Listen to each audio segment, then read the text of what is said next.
be doing this month on domestic violence for National Domestic Violence Awareness Month. We're really grateful to be in community with all of you and just really wanted to lift up and appreciate all of the work that you're doing to really reach our community all the way to Armenia and here in Glendale to really demonstrate your care and support for individuals who really need that care and support right now. So I'm Heather Masterton. I'm the Chief Strategic Engagement Officer at the YWCA Glendale. I came on to staff in May, but I actually worked at YWCA Glendale 20 years ago as a volunteer coordinator and a shelter advocate. So the YWCA has been really near and dear to my heart. I've been in the field for 25 years, and it's really wonderful to be able to come back into Glendale and do this very important and critical work. So I know many of you know who the YWCA is and what we do. For those of you who are new to our programs, we're a 95-year-old nonprofit. We have programming in domestic violence, girls empowerment, and racial justice. And today I'll really be focusing on our domestic violence programming because of the month and the moment and the topic that we're really speaking to, which is the impact that this pandemic has had on families and the increase of domestic violence that we're seeing. So the services that we provide, domestic violence is 70% of our budget, 70% of our activities, energy, and passion go into those programs. We have a 24/7 hotline where survivors, their friends, family, law enforcement, hospital personnel, school staff reach out to connect with us and link survivors with the services that they need. We have a domestic violence emergency shelter.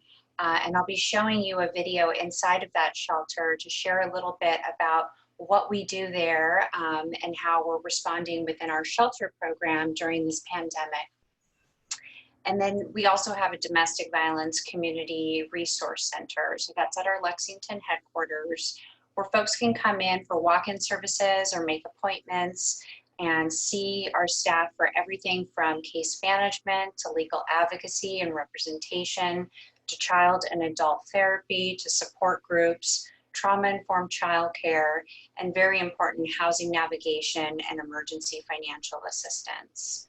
So that's kind of a broad strokes overview of what we do in domestic violence programming, but I'd like to show you what we do by playing a video for you, and then after that we'll dive deeper into how the pandemic is impacting what we do. So bear with me as I sync over.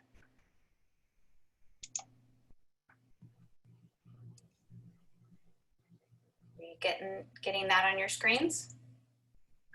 Yes, very good. I'm Tara Peterson, CEO of the YWCA Glendale, and I am excited to welcome you and take you on a tour of our Sunrise Village emergency shelter for victims of domestic violence and their children. YWCA Glendale has a long history of meeting women's needs for safe and secure housing. We began in the 1930s housing single women during the Great Depression. Our services have continued to evolve to meet the needs of our community. In 1979, we opened our domestic violence shelter, which houses over 75 women and children each year. Hi, I'm Elizabeth Saguni, the Director of DV Programs, and I lead the team here at Sunrise Village that supports all our participants on their healing journey. While our participants are at Sunrise Village, we support them with clothing, food, resources, emotional support, and any other service that they may need to navigate while residing here at the shelter. We also provide case management services, legal services, counseling services, housing, and child care to help them on this journey. Survivors stay an average of 45 days in our shelter, and during that time, we assist them with enrolling their children in school and getting to key appointments to address their social, financial, medical, and legal needs. Our goal is to help 100% of survivors move into safe and stable housing when they leave our program.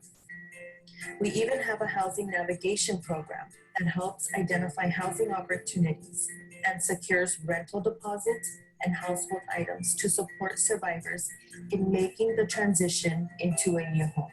To support our Sunrise Village residents, we've created a new housing plan that allows each family their own private room, including designating a room for isolation if a family member were to present any COVID symptoms. Here, they have their own refrigerator and bathroom and are able to safely recuperate without having to interact with other families. This year, with support of the Gwendolyn Sexton Foundation, the Amundsen Foundation, the City of Glendale Community Development Block Grant, the Agape Circle of the Western Diocese of the Armenian Church, we were able to add an additional 4 beds, and we are now able to serve 16 women and children who are in need. We were also able to transform our garage into a safe place for women to receive emotional support and counseling during their stay at the Sunrise Village Emergency Shelter. Hi, my name is Cookie Limon, and I'm the shelter supervisor for Sunrise Village.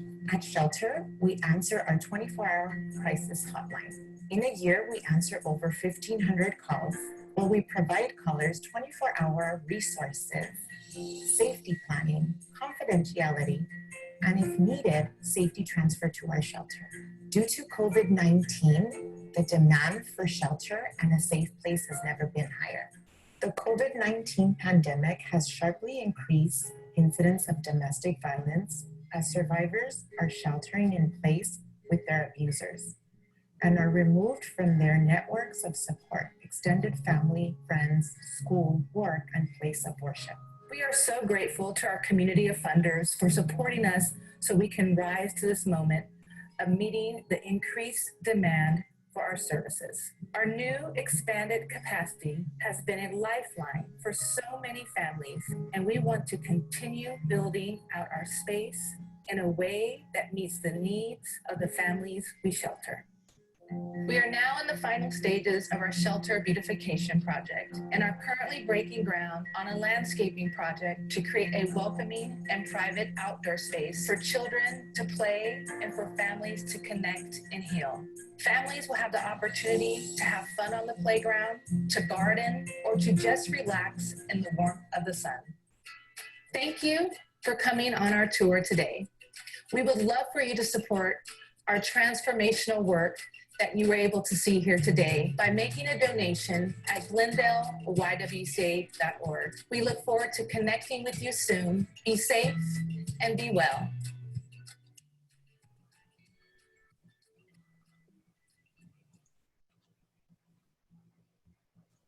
Hi, everyone. Alrighty, so that's a little view into what we actually do, what our shelter looks like, and the services that we provide to survivors that are coming in. So I'll take you back to March when it became very clear to us that the world was changing quite rapidly and we would need to change fairly immediately. As an essential service provider, our shelter has stayed open throughout the entire pandemic, and it's remained at capacity throughout the pandemic. But we knew we were going to have to shift our community resource center services. And so on March 16th, everything went virtual. We contacted hundreds of survivors that we work with, and we shifted all of our case management, legal services, therapy, housing navigation support to phone calls and video conferencing. And we were able to make that switch within 24 hours. And it's been a fairly successful transition for us. But we also recognize that a lot of survivors don't have access to the internet to participate in telehealth sessions or video conferencing support groups. And we know that some folks can't call us on their phone because it's dangerous for them to do so. So we do still see individuals who are coming to our door.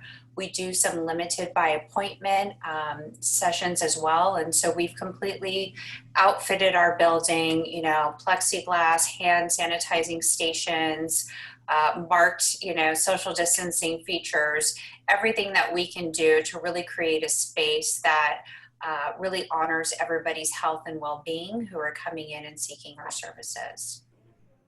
So we knew in March that this would definitely have an impact on survivors. having a shelter in place with somebody who's causing them harm, students not going to school. We get a lot of calls from teachers who suspect abuse. We get a lot of calls from colleagues who suspect abuse and just want to know how they can support this person in their lives. And so we saw that we knew we were gonna see something that we really have not seen in our 4 decades of service. And we started tracking our numbers. We took a look at a 3-month period of time from March to June of last year and this year. And what we saw was really quite remarkable. The biggest increase that we saw was a 557% increase in teletherapy for children.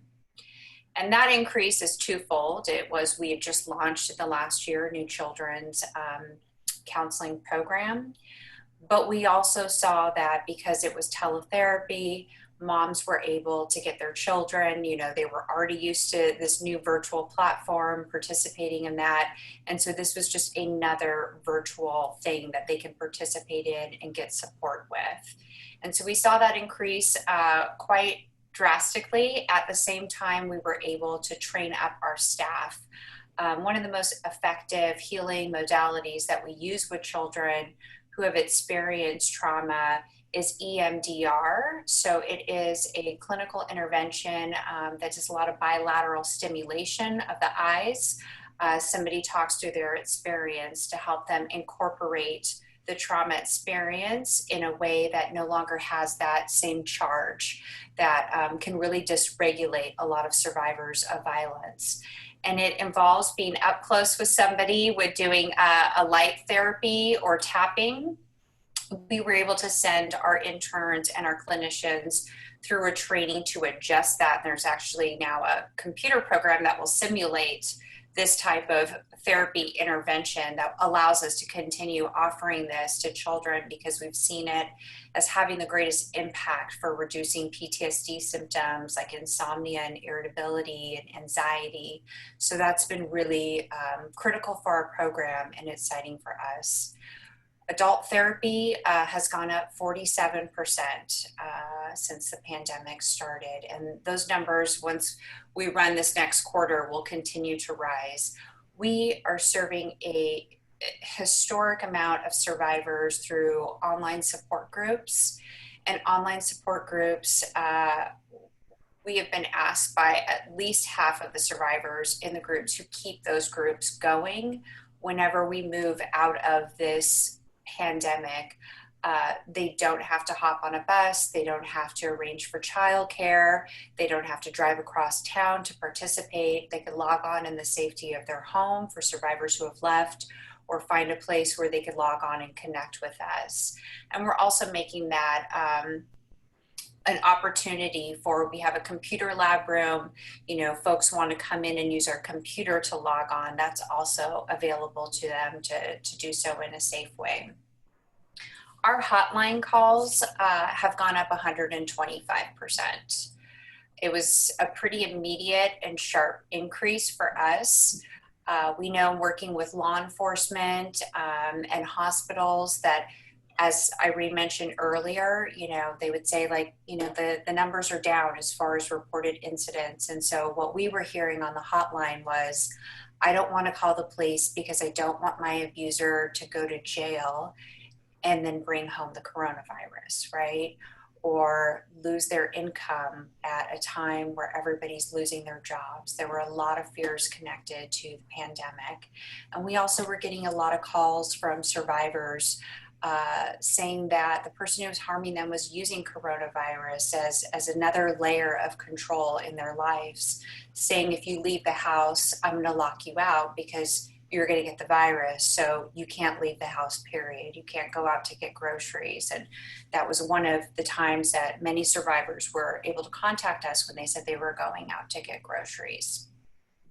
So we saw this continue to play out in many ways. And I think the number one call that we get on the hotline right now is survivors asking us, this is what I'm going through, and is this abuse? They aren't sure if what's happening, if there's not physical violence, but there's threats, there's the increased isolation, there's the financial abuse. Is this really domestic violence? And I think because survivors are, not in their typical workplaces, places of worship, their community groups, they're not able to really feel out that situation with their extended support networks. So we're getting a lot of those calls. And then food insecurity. This has been a really big one for us. So, we made this switch in March 16th. As of April 8th, we launched a curbside grocery pickup program for survivors of domestic violence that's serving our program participants as well as Door of Hope's program participants. And it's really an opportunity for families to come every week, get several bags of groceries, diapers, cleaning products, masks, whatever they need to stay safe and secure during this time. And that program, it was 150% increase from, what we had seen in March before for food requests. And then we're seeing our shelter numbers are going up as well. So a 27% increase in folks who are seeking shelter. And the way that we're running shelter in response to COVID is when somebody is seeking shelter, we're first housing them in a motel so that they have that isolation period so they can see, we could kind of rule out any symptoms for COVID. And we send our case managers to them. So case managers go to the motel, they make sure kids have Chromebooks, a stable internet connection so they can log on for school, make sure mom has all of her groceries, help them navigate any appointments they need to make. We have our attorney go there to see, do they need to file for child support, for a restraining order, for divorce?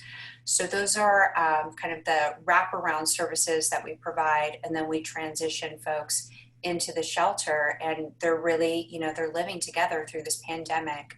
So one of the things we're focused on fundraising for October is really creating a beautiful, safe, and private backyard for survivors and their families. So we know having an outdoor space is so important right now. Being able to spread out, but also having, something fun to do, something healing like gardening, something meditative is really important. And so in February, when we finish this expansion of moving from 12 to 16 beds and getting this beautiful new support group room and counseling room, we really had no idea how quickly those spaces would be occupied. And so we want to kind of continue that beautification project with this new landscaping work that we're doing in our backyard. So families can move out there. We had 8 children under the age of 3 for a 2-month period during the pandemic. And so the out yard, making it beautiful and fun and great, and giving moms also a little break for their kids to be able to run around and stuff is pretty important too. So that's what we're working on right now. And I'd love to open it up to any questions you may have about our work and how we're moving through this pandemic. Any questions for Heather?